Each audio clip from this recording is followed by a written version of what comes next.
Alright guys, here's a little video on puppy socialization and what it can grow into if we don't correct or interrupt or redirect or all of the above.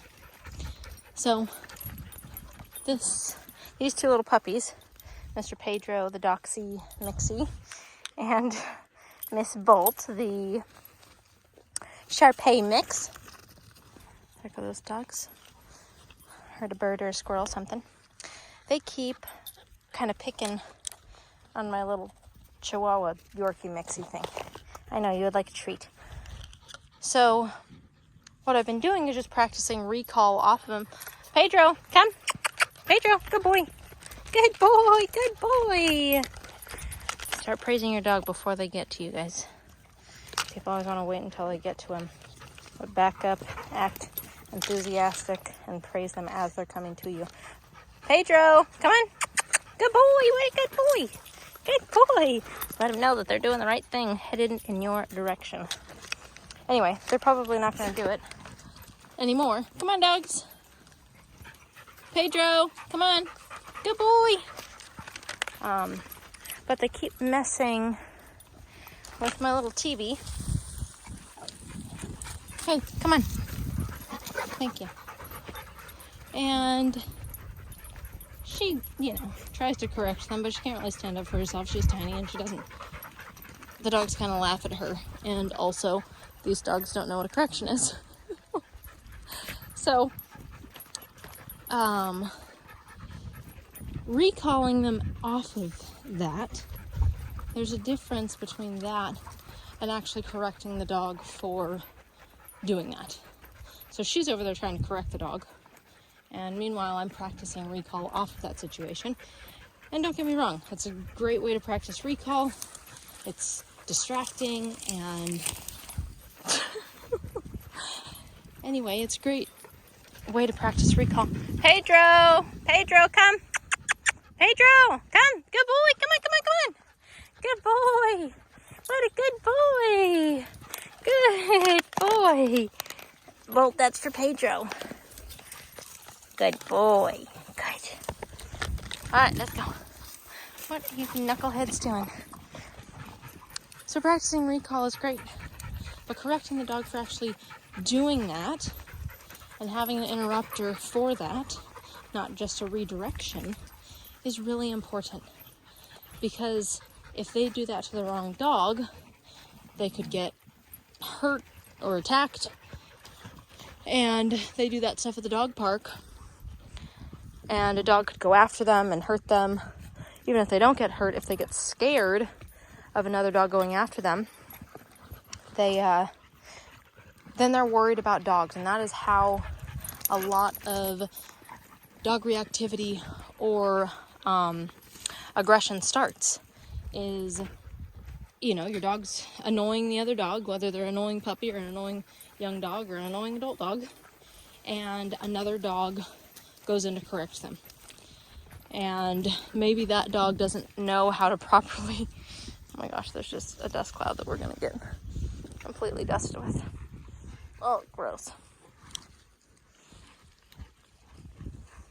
Bonnie? No. There's a perfect example. Being able to correct that. Rooney, no. And tell them no with a correction and their state of mercy. So Bolt thinks it's kind of funny that TB's doing that because she doesn't really understand a correction. So it's not other dogs' job to correct. In nature, yes, it would be, but we're not. We are. Pedro thinks it's funny. Pedro, a little dominant dog, putting his head over her back. His ears are up, tail's high. Yeah, you're going to turn into a little humper.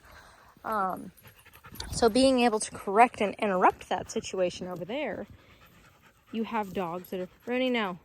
You can interrupt now just with my voice, and she's going to respect that. Her state of mind is going to change. If I just practice recall, the state of mind stays high, it stays energetic, it stays happy-go-lucky, which is fine. That's all things that we want. But it's not going to get you the result that you need for instance, when this little dog is trying to correct this one. So it's really important to teach your dog when you are corrected, either by another dog or a human stepping in, which that's what we should be doing. It needs to be able to change your state of mind and how you're feeling about the situation. And say, oh, that was unwanted by them. Rather than, and that was pretty good. Bolt moved away. So that's a good habit for them to practice. Pedro, are you stuck? Come on. Come on, Pedro. Come on, come on, come on. Good boy. Come on. Come on, come on. Good boy, good boy. You did it. You weren't that stuck. Good boy. Good boy. Bolt, get out of here, you naughty.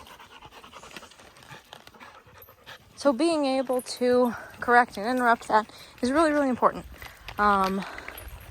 Other people may not see the value in that, but I do. And I take lots of packs of dogs out. I've dealt with really, really crazy, out of control dogs that have been sitting in shelters for years, being rendered unadoptable, to happy-go-lucky puppies that just come in for training and we start them off in a good foundation, and now they're awesome dogs. So regardless of what kind of work you're doing with them, I have seen this stuff work over and over and over again. And my personal dogs are very well balanced. And they're hunting in the bushes, heard something like a lizard. Tuck, what are you doing? Huh? So being able to have both, recall off of a good situation. Earl, come. Good boy. Good boy. Keeping that excited state of mind, but then also being able to, okay, go get him, Earl. Go, get him. Get him. Earl, no. Very different.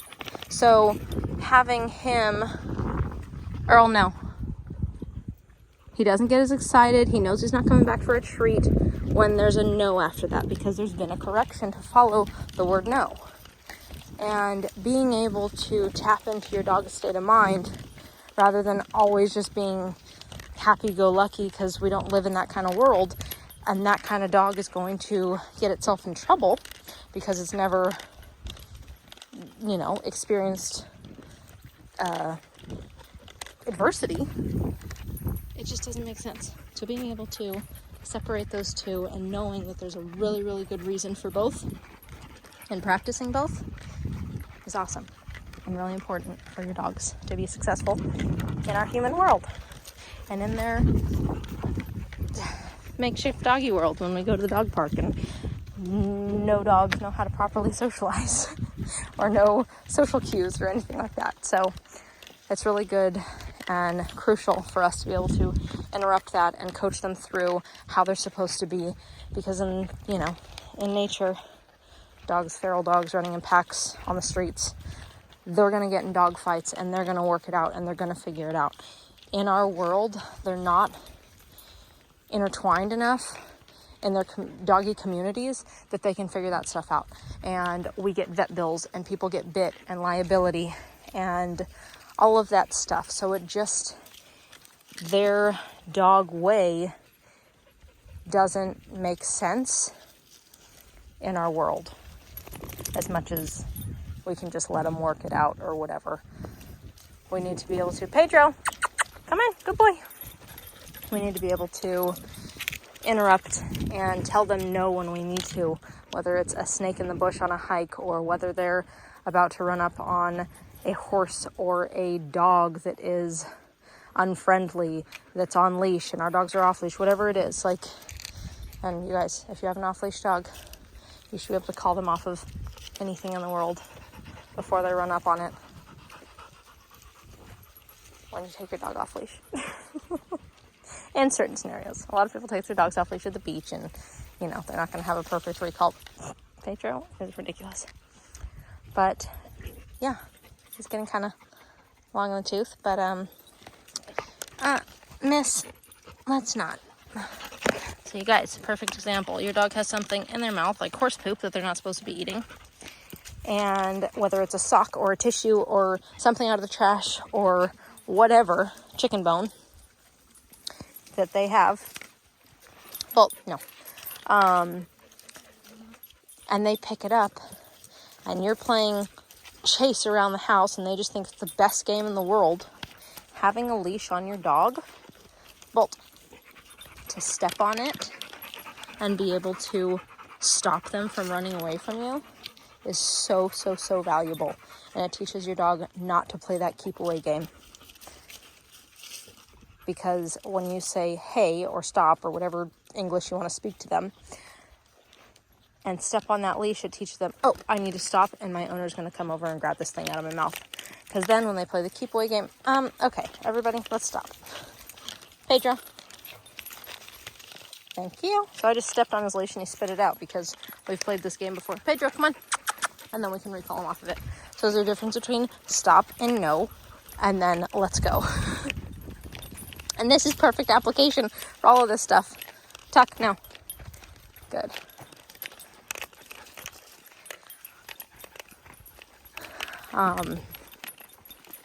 Anyway, keeping your leash on your puppy in the house.